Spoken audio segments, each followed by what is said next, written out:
Please, Mr. President. Thank you. Thank you very much.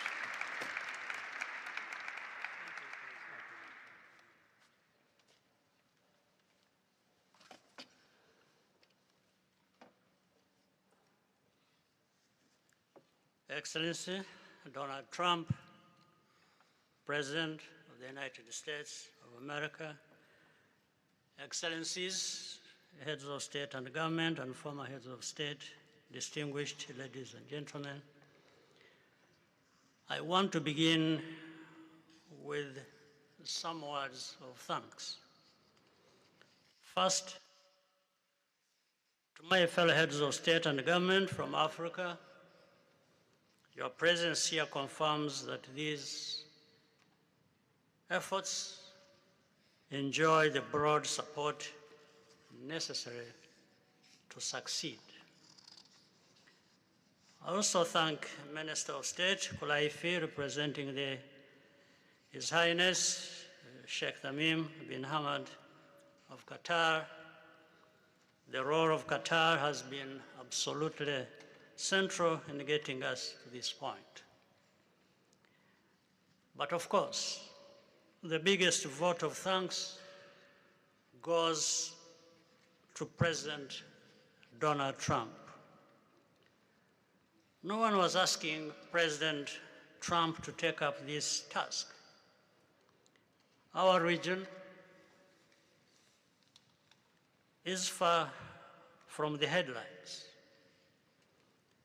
But when the President saw the opportunity to contribute to peace, he immediately took it. This conflict has lasted for 30 years. We have seen countless mediations and efforts, but none has succeeded in resolving the underlying issues. President Trump introduced a new and effective dynamism that created the space for breakthroughs. His approach is even-handed, never taking sides. He orients us toward the future, not the past, emphasizing that the dividend of peace is prosperity and investment, including from the United States. More importantly, President Trump's approach is pragmatic. The process has not become an end in itself. All of these elements filter down to his dedicated team, and here I want to single out Secretary Rubio and Masad Boulos for special appreciation. We would not be here today without their efforts. And as a result, we have the clearest and most viable path forward that we have ever had. These accords provide everything needed to end this conflict once and for all. If this agreement falters and things do not work out as they are supposed to, the responsibility will not lie with President Trump, but with ourselves. It's up to us in Africa, working with our partners to consolidate and expand this peace. There will be ups and downs on the road ahead. There is no doubt about it.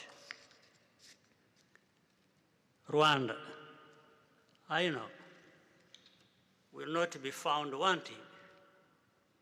I can assure you of that. Our only objective is and has always been for our country to be safe and secure after having endured so much tragedy. We now only want to look forward in confident expectation of a prosperous and stable future. Mr. President, Excellencies, I thank you for your kind attention.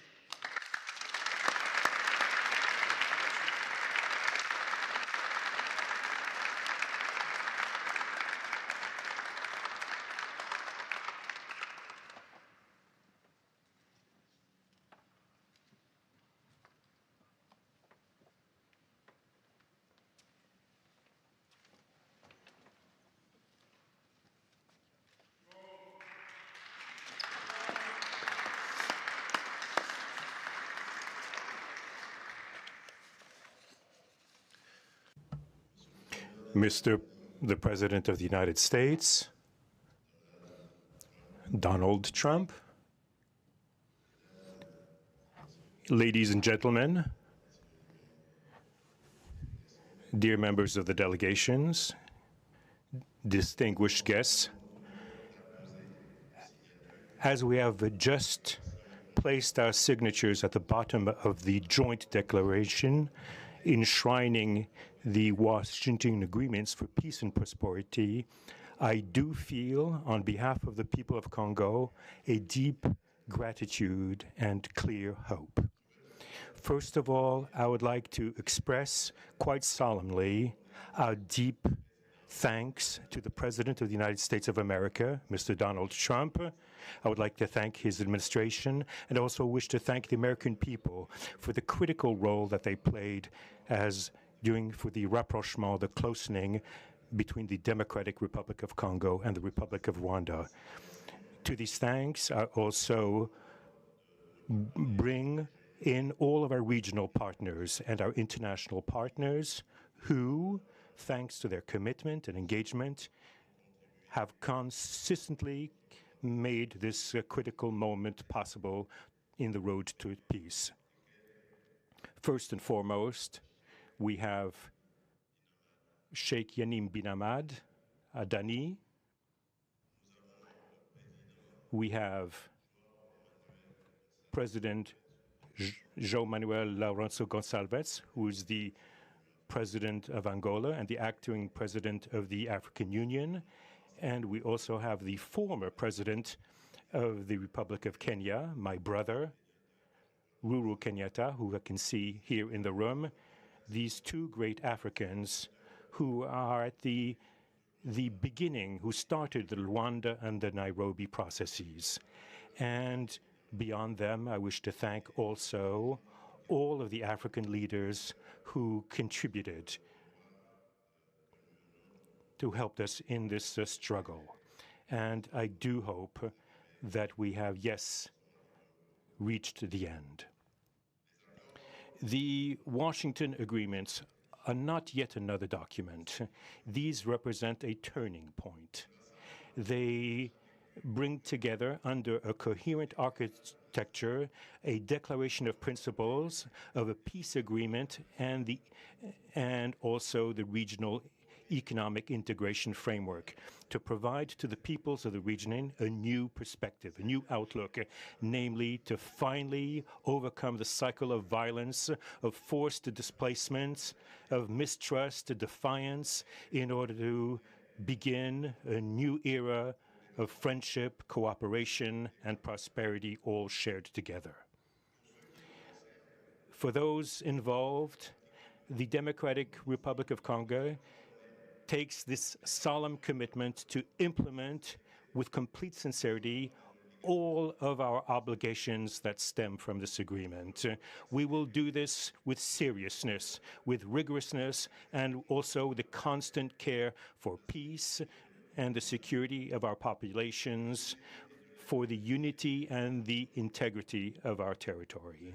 We do hope that thanks with the same seriousness that the Republic of Rwanda will also respect fully the letter and the spirit of the commitments made here in Washington. We are reaching out for a peaceful cooperation based on mutual respect, non-interference, and the joint struggle against the armed groups, the end of all support to negative forces, and the beginning of fair prosperity on behalf of our two populations. I do believe this day is the beginning of a new path.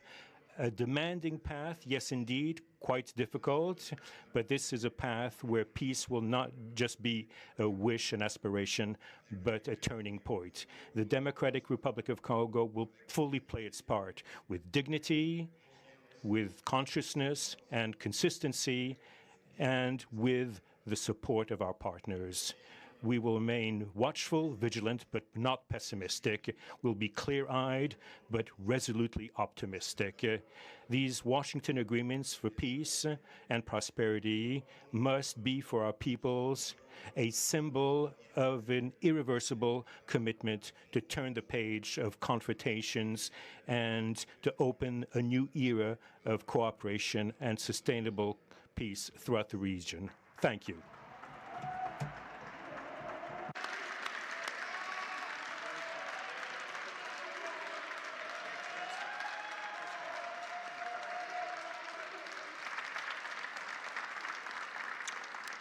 And now we're going to sign a very important agreement. Thank you.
I wouldn't take it. Go ahead. Mr. President, we are witnessing a historic moment for Africa. My question to you is, when we will see the withdrawal of Rwandese troops from DRC, and when we will see the real peace? Because even now, we are witnessing this historical peace deal, but people are being still killed in DRC. Yeah. Because the troops continue there. Because this peace to be real, the troop needs to withdraw from DRC. When we will see the I think you're going to see very quickly, I think you're going to see things happen. This is something that was not doable, according to a lot of people, and not only is it doable, I think it's going to be a great miracle. These two gentlemen are leaders, they're great leaders, and they're going to prove that in the coming months and years. And I think you're going to see very immediate results. I have confidence that that's what's going to happen. Thank you very much, everybody. Thank you. Thank you.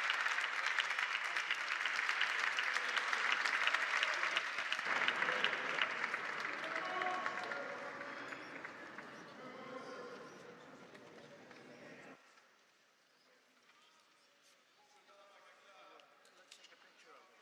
Take a picture. Great.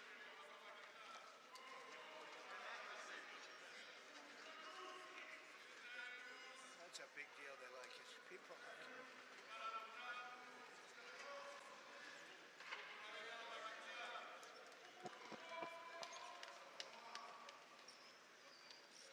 Thank you, everybody. Thank you. Thank you.